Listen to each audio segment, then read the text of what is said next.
Sometimes names are not as descriptive of a thing as you might think. What I have here, retained with this pair of tweezers, so I don't drop it, is a 30 caliber 150 grain full metal jacket boat tail. Now you would think, because it says full metal jacket, that that lead core is completely encapsulated fully with a copper jacket. But that clearly is not fully encapsulated. It has exposed lead on the bottom, although it's called full metal jacket. If you are not familiar with how this process works, this is a jacket right here, this little copper cup. Now this is actually a half jacket, but if you haven't seen these things before, they make these little cups and then they may make them longer for a rifle or shorter for a handgun. This would be typical for a 30 cal. If you were going to do your own 110 grain plinker loads, you make 110, 125, whatever grain bullet. You put it in here and you put it into a swaging die, and then you'd have exposed lead on the top. But that still would be called jacketed because it comes from a copper cup or a jacket, as opposed to something that is going to be completely encapsulated in copper or powder coat or high-tech coat or something like that. So a plated projectile, now that's plated. So this thing is completely encapsulated, although it's a target hollow point. Even on the inside of the hollow, there is copper plating because the plating went in throughout the entire thing. Now this hollow point, although it was extruded from a cup like that, and they put it into a die and they smash it down, you still have exposed lead on the top. Now that's so with the hollow point, again, when it lands on the target, it expands more rapidly and reliable. It's a very reliable projectile. It's a very reliable expansion design, and it's been around for a very long time. This is another example of like a traditional hunting bullet where you have an extruded cup. This goes into it, a lead slug, and it's swaged into shape, and then you have an exposed lead tip. So again, when that thing hits, it's going to smash back. So it goes like this and then back, as opposed to a hollow point when you have exposed lead like this, and then the jacket doesn't quite go all the way up to the top. When it hits, it mushrooms out this way. So it can mushroom back this way. It can, from here, mushroom out that direction. Basically, they're expanding projectiles, but it's just different ways of doing the same thing. Now, sometimes when you have a projectile or a hollow point like this with an exposed lead tip, if you have the tip of this getting a little bit messed up, they package these things in a bulk box, and after time they're getting rattled around. The tip can get a little bit dinged up. Now you can take your finger and just sort of point that up a little bit. There's tools out there that will allow you to actually, it's a little device that will allow you to point this up. It's called pointing it up. Or you can just straighten it up a little bit with your finger. You may want to put gloves on for something like that to keep, the lead contaminants off of your skin. Your skin, by the way, is a pretty decent barrier to prevent lead from getting into your bloodstream to a point where it's going to be a problem for you. But I'm going to circle back around to lead exposure in just a moment. But there's a couple of points that I want to make here.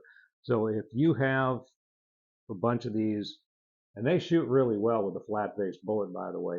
Inside of 500 yards, these things have been used for well over 100 years in this design because they work really well. However, if you want to point them up, you can do that. Put on some gloves.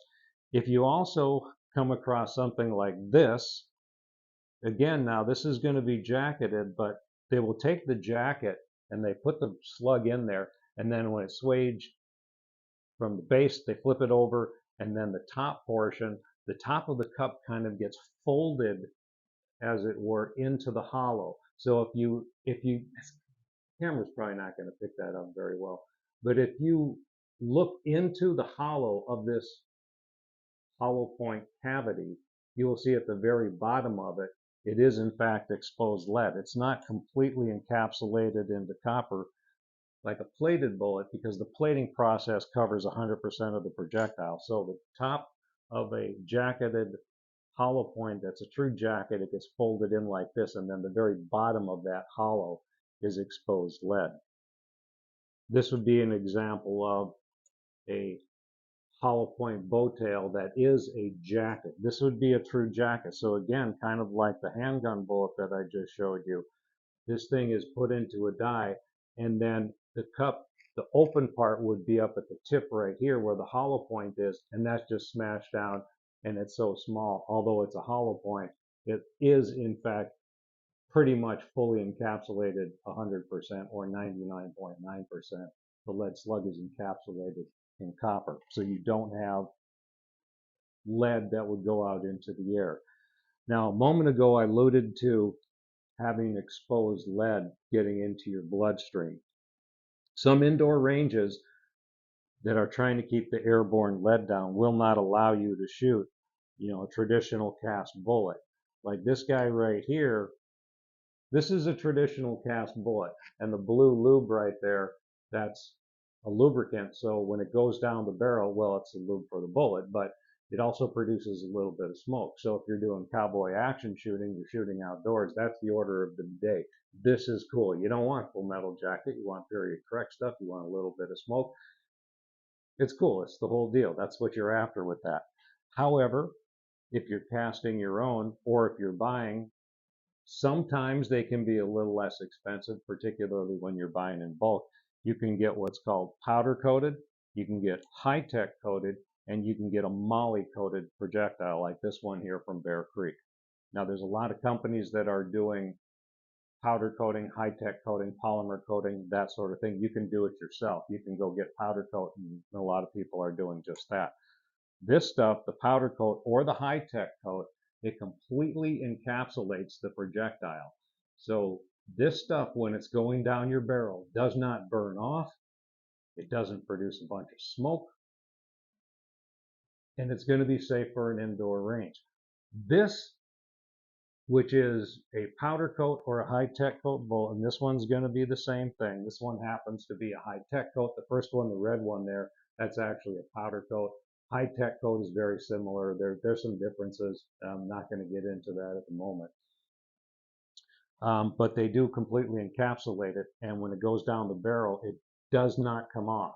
So you're not putting contaminants into the air. This, in a moly coat, you take a lead slug and you coat it with molybdenum disulfide, and I don't know what Steve's, this is a Bear Creek moly coat. I don't know what all his formula is for this, but this is strictly a lube. And these are used traditionally in cowboy action shooting. Bear Creeks are excellent bullets. Don't think that's a powder coat. It's not. It's a moly coat. Now, what I just mentioned about the lead, because some indoor ranges, if you work at an indoor range, your employer is going to be telling you about this on a regular and routine basis about, testing and keeping that down.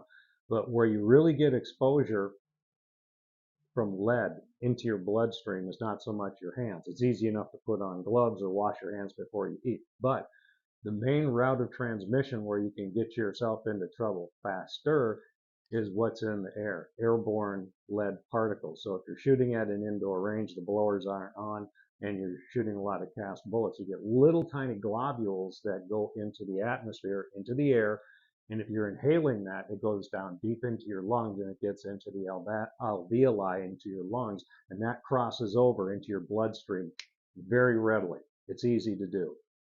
Now, the other thing is you've got contaminants of lead, little tiny particles on your fingers, and you put your hands in your mouth, the mucous membranes in your mouth will absorb that into your bloodstream very readily as well. So easy enough. You wear gloves, you wash your hands. It's pretty simple, straightforward. Another thing you may not think about is if you're doing traditional vibratory tumbling, you take your old brass where there could be lead contaminant in the fired casings, in the fired primer, and you put that in your vibratory tumbler, and that stuff starts to accumulate. You dump the vibratory tumbler with your brass into the separator, you give it a spin, now you're getting dust coming up into the air. You don't want to be breathing that. Wear a mask. That's when it's cool to wear a mask, not by yourself in your own car driving down the street. I digress. If you want to keep that media a little bit moist, polish or, some wax, whatever, that's fine too. That's what I do. I don't let the media get too dry. So, and I still use vibratory tumbling, by the way, because it works really well. You probably have to a lesser extent the problem of that when you're doing rotary tumbling or sonic cleaning. But remember, if there's contaminants in there, you just want to keep it out of your bloodstream. So you just use common sense measures. I mean, you've known this since you were a little kid, and I don't need to remind you. But there's a little bit about projectiles you did not maybe think about or know, and you can leave comments down below if you have other questions. I'll be happy to address those. Otherwise, happy trails.